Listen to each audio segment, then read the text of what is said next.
Oi, boa tarde. Eu não sei que horas você vai estar vendo esse vídeo, né? Então, oi. Eu me chamo Maiara Brasil, sou professora, licenciada pela UEMA.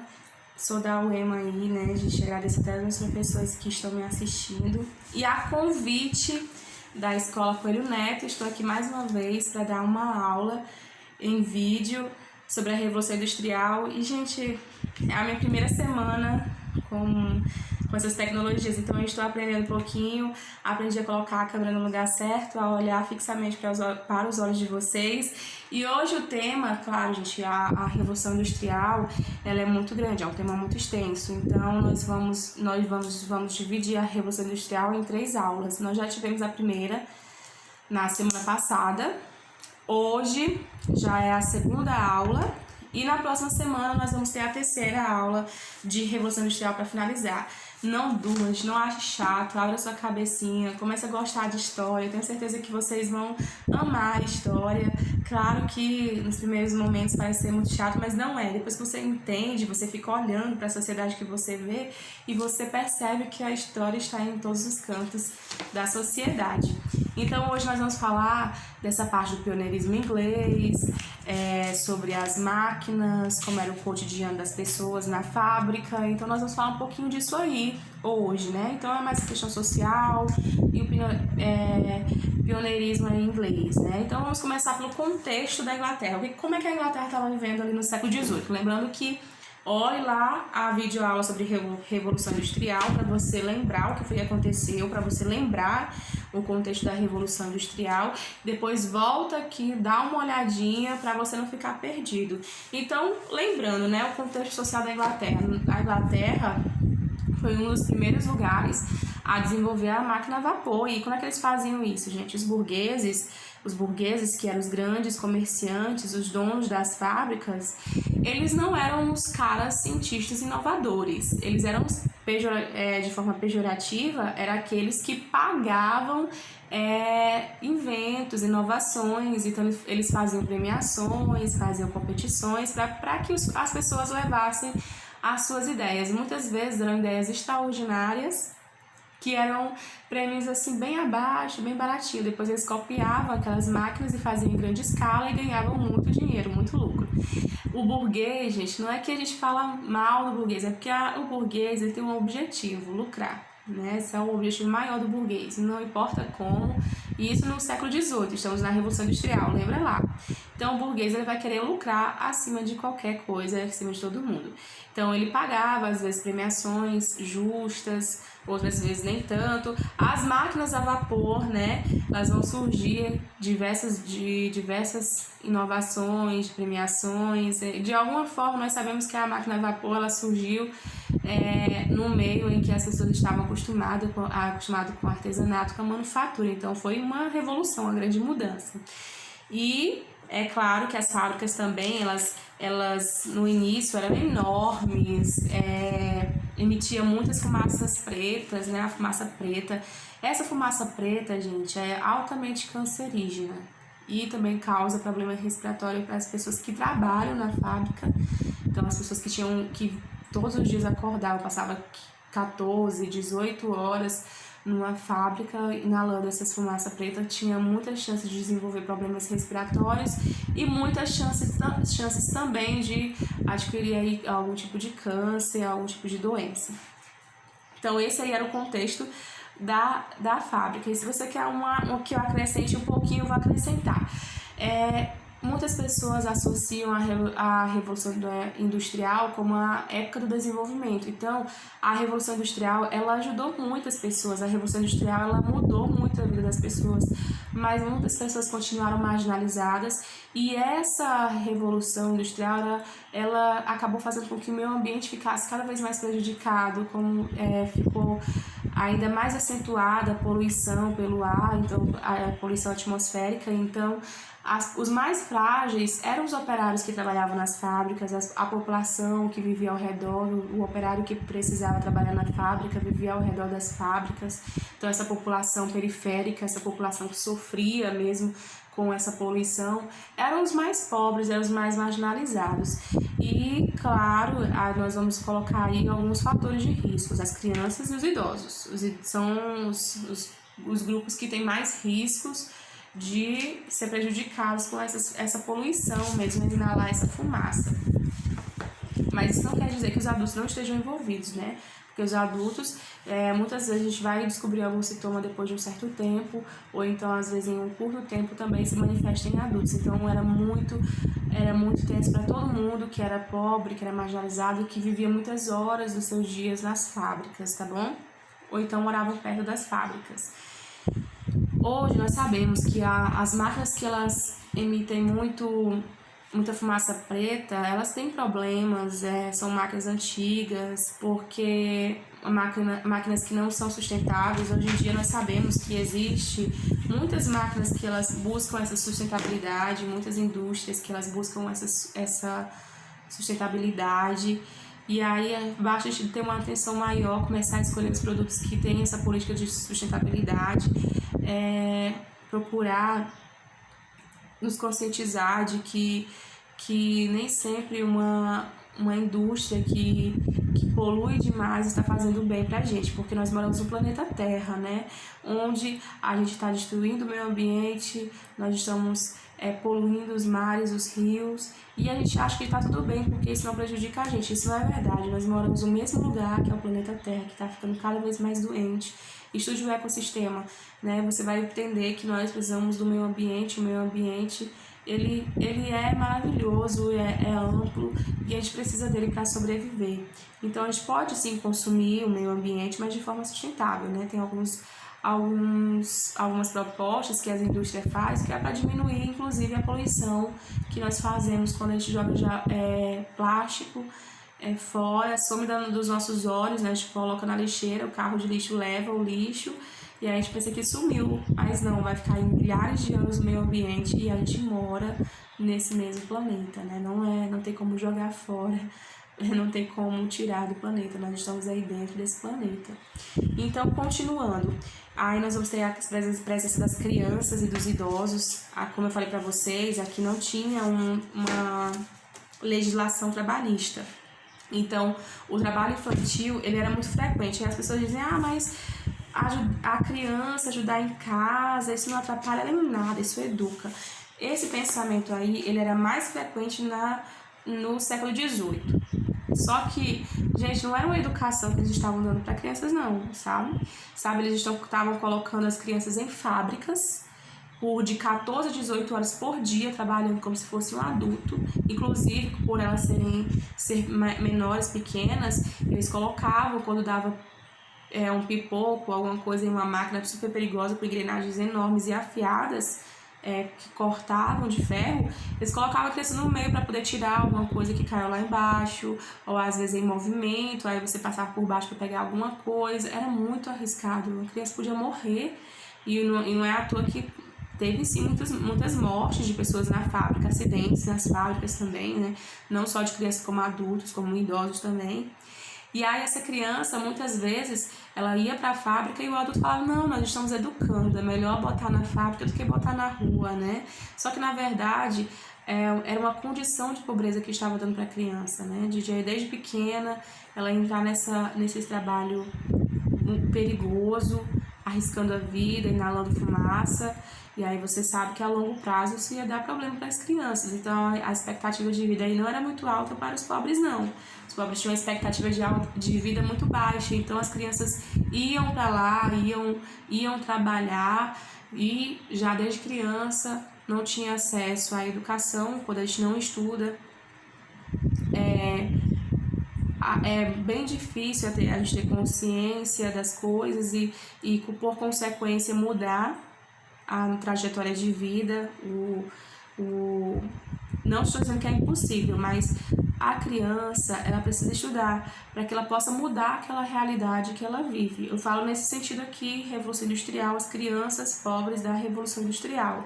Elas não estudavam porque estudar era coisa de gente rica, então elas não estudavam, às vezes tinham escola e aí ou elas iam trabalhar ou elas iam para a escola, então elas iam trabalhar. E aí aquele trabalho desde criança, desde muito pequena, desde os 5, 6 anos de idade, está lá na fábrica, inalando fumaça, fumaça, no lugar que é fechado, que não tem janelas, no lugar em que é 14 a 18 horas por dia, sem descanso, horário de almoço, nos lugares que tinha horário de almoço era muito curto, né?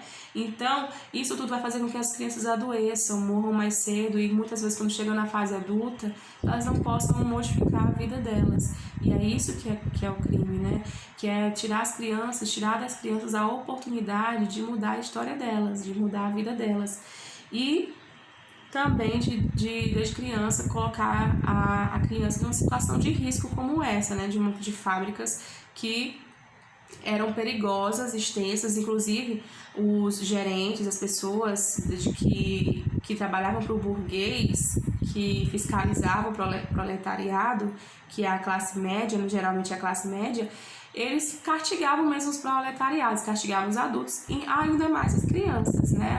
Batiam nas crianças mesmo, como se fossem filhos dela, com lapada forte, de ficar roxo mesmo.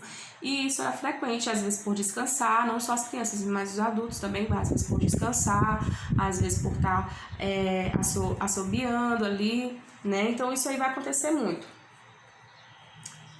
Então, algumas doenças respiratórias que vão se agravar na Revolução Industrial. Nós vamos ter a gripe, o resfriado, a rinite, a sinusite, que tudo isso é pelo ar, né, gente? A pneumonia, a asma, que também pode ser, eu não lembro se é alérgica, mas depois vocês dão uma olhadinha, confere pra mim, tá? A bronquite. E aí, a gente tá até vivendo esses casos, né? Daí agora, nosso país vive um momento muito difícil, que é a questão do coronavírus, que está afetando todo mundo e medidas de prevenção têm que ser tomadas, porque se espalha muito rápido, né? Às vezes você dá um espirro e aqueles vírus, eles ficam em alguns objetos por determinadas horas e até em alguns objetos por dias, né? Então nós precisamos tomar cuidado, e nessa época as pessoas não tinham muito consciência de higiene, né? Principalmente os mais pobres não tinham essa conscientização de higiene, de lavar as mãos. Eles passavam o dia nas fábricas, os meninos nas ruas, e aí voltavam para casa muitas vezes sujos, ou às vezes podiam estar aparentemente limpos, mas devido a essas doenças respiratórias, esses vírus, eles acabavam adoecendo. E os idosos, gente, como é? Eu falei das crianças, mas eu falei dos idosos, né? Os idosos, tem um filme que eu gosto bastante, que parece ser simples, mas que é tão rico, é A Fantástica Fábrica de Chocolate, né? A Fábrica de Chocolate. Eu gosto muito desse último com o Johnny Depp. Eu gosto muito de Johnny Depp. E é um ator espetacular. Se você não assistiu o filme, por favor, assista. Depois me comenta, me fala se você gostou. Comenta se você gostou e tudo mais. O filme é muito simples, mas é muito legal, porque ele vai mostrar a família de Charles, né? Se eu não me engano é o Charles. E aí é uma criança pobre que trabalha na rua e tudo mais. E naquela época não tinha direitos trabalhistas, nem para a criança nem para o idoso, ou seja, o idoso ele passava a vida toda dele trabalhando e depois que chegava a uma certa idade ele não era amparado, não tinha aposentadoria, ele ia ficar em casa mesmo.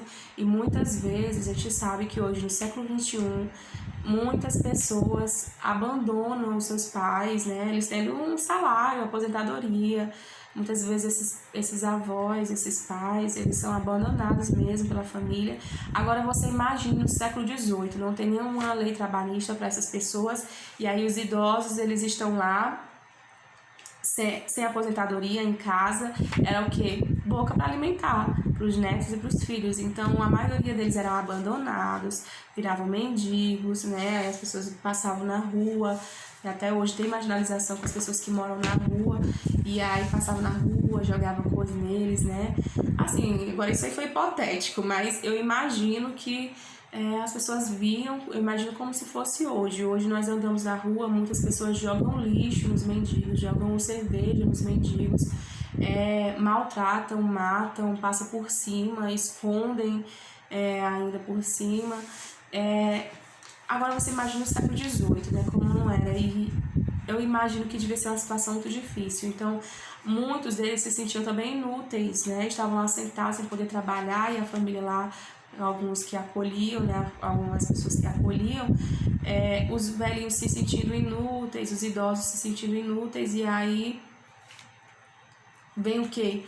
a depressão, a ansiedade. Eu sei que a depressão e a ansiedade ela é muito falada na nossa época, mas isso provavelmente, essa doença sempre existiu, sempre esse transtorno de ansiedade ele sempre existiu, né? Só que é mais acentuada na nossa época, porque nossos jovens estão cada vez mais depressivos e ansiosos. Mas no século XVIII isso também acontecia com os mais idosos. Os idosos ali eles estavam se sentindo inúteis, não podiam trabalhar, não podiam ajudar a família. Isso causava uma grande depressão e ansiedade nos idosos. E, claro, gente, os adultos aí não estavam trabalhando, mas não conseguia mal para eles, né? Imagine para família toda. E por isso que as mulheres vão aí estar exercendo muitas funções nas fábricas para tentar amenizar. Muitas mães solteiras, muitas mães que também estavam ali junto com o marido, mas o salário do marido não dava para alimentar a casa. Então, vários contextos que a mulher vai ser inserida na indústria. São vários contextos que a mulher vai ser inserida na indústria, mas assim, nós sabemos que às vezes ela na mesma função, isso no século XVIII, na mesma função que o cara, ela ainda vai ganhar metade do salário dele. Então, na Revolução Industrial aconteceu muito isso, as mulheres trabalhavam e estavam na mesma função do que o cara, e o burguês, o dono da fábrica, se negava a dar salários justos para elas. Então, isso é chocante porque é uma herança que nós estamos carregando aí desde o século XVIII. Ainda existem muitos lugares no mundo que tem uma resistência em pagar às mulheres o salário que é devido à função delas, né? Então, outro motivo, vamos para os motivos do pioneirismo inglês. Nossa, pioneirismo inglês, deixa eu ver aqui. O primeiro é o acúmulo de capitais, né?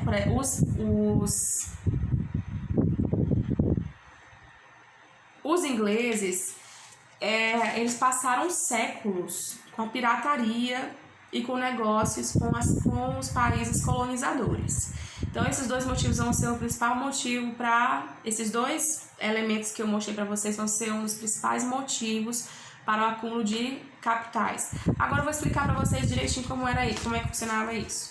Por exemplo, Portugal colonizava o Brasil e algumas colônias da África também. Então, Portugal arrancava, roubava, matava, violentava tudo que estivesse no Brasil para poder roubar as matérias-primas, pegava as matérias-primas, deixava um buraco enorme no Brasil e aí revendia as nossas riquezas de forma bem barata para alguns países, como a Inglaterra. A Inglaterra comprava praticamente de graça as mercadorias do Brasil, das colônias portuguesas, e isso fazia com que os portugueses pegassem mais, explorassem mais, violentassem mais, e a Inglaterra comprasse cada vez mais, porque era um produto barato. Então a Inglaterra ela se aproveitou das colônias. De forma indireta, ela também explorou das colônias, né? Esse discurso de liberdade aí, na verdade, é uma liberdade burguesa, do comércio, né? Que você deve ter estudado um pouquinho disso aí com o liberalismo. Se você não estudou, nós vamos estudar ainda. E aí, o liberalismo econômico. E aí os ingleses, eles indiretamente, eles colaboraram e favoreceram a exploração das pessoas nas colônias, né? As pessoas que estavam sendo escravizadas no Brasil, na África e até nos Estados Unidos. Nessa época, os Estados Unidos já plantava algodão e a indústria têxtil era mais importante, era uma das mais importantes na Inglaterra, têxtil de tecido, de algodão. Então, era uma das indústrias mais importantes. Então, a Inglaterra, indiretamente, ela contribuiu muito para as explorações das colônias, né? Então, esses períodos aí que os portugueses e os ingleses estavam em íntimo acordo, foi um período em que os ingleses compravam matéria-prima quase de graça aí do Brasil. Outro motivo ainda dentro aqui do acúmulo de capitais é a pirataria. Nós sabemos que os ingleses eram dos melhores no mar, na marinha, né? Então, o exército não, gente, é a marinha, né? A tropa marinha, não sei nem se existe esse termo, mas eles eram os melhores pelo mar. Então, até mesmo os piratas que eram ingleses eram melhores do que os espanhóis, do que outros piratas que também existiam dos países europeus. E, inclusive, gente, como eles vão praticar a pirataria, a gente vê também muitos filmes de piratas que eu indico pra vocês.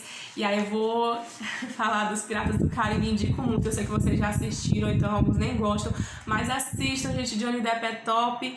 E esse assunto aí é muito importante vocês entenderem. Então entendam melhor sobre as grandes navegações, que é um período acontece um pouquinho antes, né? Já começa no século XVI as grandes navegações. Estamos estudando ali a Revolução Industrial no século XVIII, então já acontece aí mais ou menos 200 anos atrás.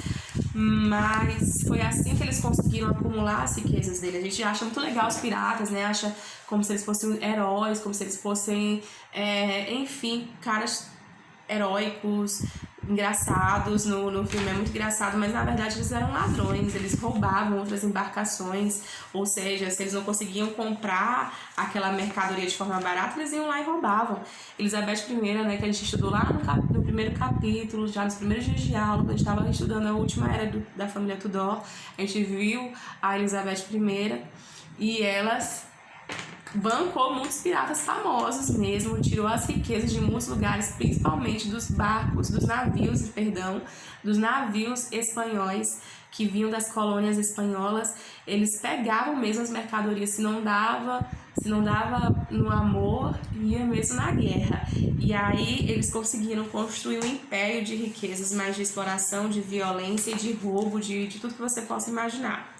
Muito sangue também.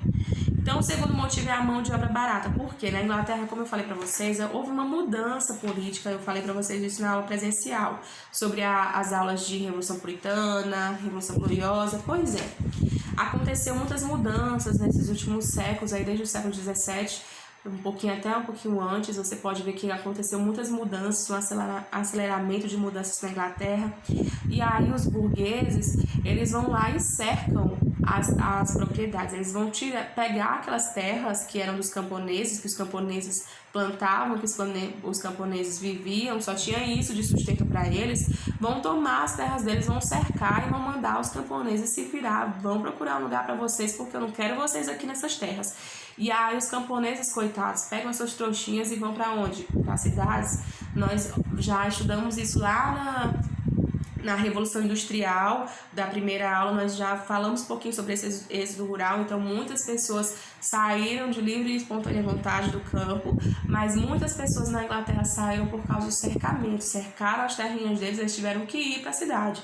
E a certeza que nós temos, gente, é que quando eles chegam na cidade, muitos outros camponeses chegam também, aí nós vamos ter muita gente na cidade e poucas vagas de emprego. Quem vai gostar disso? É o burguês, gente. Nessa época não tinha nenhuma lei trabalhista, não tinha direito de nada, não tinha um salário mínimo. Olha, você vai trabalhar aqui com esse salário, no mínimo esse salário. Não existia isso aí não. O burguês podia botar o salário que ele achasse melhor, né? E a pessoa aceitava. Então tinha muitas pessoas desempregadas, muitos camponeses que estavam no campo, acabaram pegando as suas coisinhas, indo para a cidade. Então nós vamos ter um grande desemprego na Revolução Industrial, um desemprego enorme. O que vai acontecer? O burguês, sabendo que eles querem emprego, vão começar a baratear o serviço. Isso para homens, para mulheres, para crianças, né? A situação era pior para as mulheres e as crianças, né? Que as mulheres ganhavam metade do salário do homem e as crianças, às vezes, davam um presentinho, alguma coisa, ou umas moedinhas, vá lá brincar, né? Enrolava as criancinhas, a maioria, né? Enrolava não, tinha toda uma manipulação ideológica aí. Então, eles vão receber mal, vão se sujeitar. Por que eles vão se sujeitar? Tá lá o burguês, aí tá a pessoa, ele vai dizer o seguinte: olha, tem uma de 10 pessoas querendo o seu emprego, vou baixar o seu salário, vou botar aqui a metade do seu salário. Aí o cabra vai dizer: mas moço, como é que eu vou me sobreviver com esse salário? Olha, se você não quiser, tem uns 10 lá fora querendo o seu emprego. Aí, meu amigo, ele fica caladinho, né? Não tinha nenhum direito, nenhuma conquista de nenhum direito trabalhista. Então ele vai se submeter e a cada vez se submeter mais, uma condição de trabalho que às vezes não compensava, que não compensa na verdade, porque lá o cara não está no serviço, que a energia elétrica que está chegando aí aos poucos, a energia elétrica pode te matar, porque não tem nada protegido ali, era muito exposto ao operário. Um lugar que não tem janelas, que é abafado, que você passa longas horas por dia trabalhando em máquinas quentes, caldeiras, em quentes, e aí toda essa questão de fumaça, inalando fumaça, e ainda por um salário que não dá nem para pagar essas contas direito, gente, é dose, é um sofrimento que essas pessoas estavam passando mesmo no período da Revolução Industrial. Terceiro motivo é a existência de ricas minas de ferro e carvão. Ou seja, se eu tenho aquelas matérias-primas no meu território, logo eu não preciso pagar por elas. Eu só vou extrair elas e vou economizar bastante se eu tivesse comprado de colônias ou de países próximos. O que outros países não tinham, né? A Inglaterra tinha minas riquíssimas de duas matérias-primas essenciais para poder movimentar a indústria, que era o carvão e o ferro. O carvão por quê? Porque as máquinas, como eu estava falando agora há pouco, a maioria era movido a vapor. Então era o quê? Era aquelas caldeiras enormes, acendia mesmo uma tipo, espécie de fogueira, né? Fogo. Aí esse fogo subia um vapor, né? Produzia um vapor ainda dentro de uma caixa de ferro. Essa caixa de ferro levava esse vapor por um cano, um tubo, esse tubo recebia pressão, nesse tubo fora desse tubo, ligado ao tubo, tinha algumas engrenagens que à medida que esse tubo recebia pressão, essa engrenagem rodava, e aí essa engrenagem estava ligada a outras engrenagens, que estava ligada a outras engrenagens, e funcionava a máquina. Era assim que a máquina funcionava, a vapor. Então é uma coisa bem estranha, mas realmente funcionava, e eram engrenagens grandes, como você viu lá no filme. Os meus alunos, eu já passei esse filme, que é Os Tempos Modernos, de Charlie Chaplin. Então, como você viu lá no filme, aquelas engrenagens grandonas, realmente, gente, as máquinas eram enormes. As primeiras máquinas que eram movidas a vapor, que ainda era uma tecnologia que estava sendo desenvolvida, e era muito top, era muito atual nessa época. E por causa dessas minas de carvão, que servia para acender as caldeiras, para poder incendiar as caldeiras, né?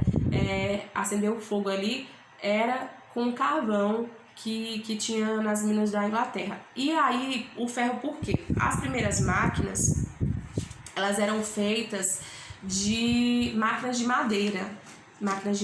Então as máquinas de madeira, elas não conseguiam resistir ao fogo, às altas temperaturas das caldeiras. Então eles tiveram que trocar as máquinas de madeira e começaram a utilizar o ferro. Viram que deu certo, tinha muito ferro na Inglaterra. Então outro motivo para a Inglaterra ser pioneira aí na Revolução Industrial. E como a gente viu também a força do puritanismo e a Revolução Gloriosa. Por quê? Nós já estudamos isso também em sala de aula. A Revolução Puritana, ela modificou, tanto puritana como gloriosa, modificou o sistema econômico da época, porque antes nós tínhamos reis governantes, reis absolutistas que priorizavam a agricultura, o valor na terra, né? E já os burgueses, eles tiram aí os reis absolutistas, tomam o poder da Inglaterra, e eles vão mudar o cenário. Os burgueses, por serem grandes comerciantes, eles vão favorecer o comércio. É claro que eles não vão excluir a agricultura, mas todas as riquezas que existem no território da Inglaterra vai ser para favorecer o comércio, porque burguês vai favorecer o comércio, rei absolutista vai favorecer os bens voltados à terra, o valor vai estar na terra. Então, rei absolutista, o valor vai estar na terra, e o burguês, o valor vai estar no comércio. Então, se eu tenho agora governantes burgueses, eles vão preparar a mente das pessoas da época, vão mudar o cenário político da época, preparando o quê? Preparando um lugar próprio, um lugar confortável para toda a ideia de comércio, toda a ideia de indústria, toda a ideia burguesa, toda a ideia capitalista. Eles vão preparar um cenário, porque antes, gente, a gente precisa preparar a nossa mente. Olha, vou dar um exemplo para vocês. Nós começamos essas aulas em vídeo há 2 semanas. Por quê? Porque nós passamos por um problema. Beleza, por uma mudança. Nós não podíamos fazer mais aulas presenciais. Então, nós tivemos que fazer essa mudança. Ou a gente fazia assim, em videoaula, ou a gente tinha que fechar aí por alguns dias a escola, e aí vocês não iam poder estudar, continuar esses assuntos que nós estamos vendo, né? Ter esse contato com a escola. E o que acontece? Primeiro, eu poderia, quando eu recebi essa notícia, eu poderia fazer Podia negar, podia dizer que não ia fazer aula em vídeo, né? Eu poderia ter o celular, o tripé, eu poderia ter esse cenário que agora vocês estão conhecendo a minha casa, né? Eu abri a minha casa pra vocês, né? Vocês estão vendo aqui que eu gosto da DC, eu gosto do Batman, né? Eu gosto aqui dos livros, gosto da Marvel também, viu? Aí eu mostro aqui os livros pra vocês, vocês descobriram que eu tenho ursinhos em casa, tem uns 20 aqui embaixo, que vocês não estão conseguindo ver, que é a rosa do casamento que eu trouxe, que eu fui num casamento domingo, né? Então, vocês estão vendo a intimidade do meu lar. Se por acaso eu puder, eu tenho tudo isso aqui, eu tenho todo esse cenário aqui. Eu tenho o tripé, eu tenho ali o celular, tenho aqui as folhinhas das aulas todas preparadas, mas se a minha mente estiver fechada e eu não quiser mudar, eu posso ter tudo isso que não vai acontecer nada. Então, para poder se instalar com facilidade a indústria na Inglaterra, precisou mudar a mentalidade. Quem mudou essa mentalidade foram os burgueses. Os burgueses mudaram a mentalidade da população, mudaram a mentalidade das pessoas, para que as pessoas deixassem de ser ruralistas e se tornassem urbanas, para que as pessoas focassem no comércio. A agricultura continua sendo importante? Continua, porque é de lá que vem as matérias-primas, mas tudo vai ser voltado para o comércio, inclusive a agricultura. Então, isso é um dos grandes motivos, a Revolução Puritana e Gloriosa. E aí nós finalizamos aí os motivos, tá? Lembrando que essas máquinas aí vão ser construídas por muita exploração, como eu já tinha falado. E aqui tem um outro assunto que eu não sei, vai depender de quantos minutos já tem a aula. Vamos ver quantas aulas tem. Já estamos com 31 minutos, vamos ficar por aqui hoje, tá? Então eu quero agradecer a todos vocês que estão me assistindo, desculpa ter falado demais, a reunião já é muito grande, mas nós vamos ter mais uma aula, agradeço, se você gostou, curta, compartilha, e aí nós vamos ter mais uma aula de revolução industrial, fica com Deus, eu vou passar no livro de vocês uma atividade, e eu espero que vocês façam ela. E aí nós vamos conversar agora pelo WhatsApp, no grupo do WhatsApp. Beijo, tenham uma boa semana.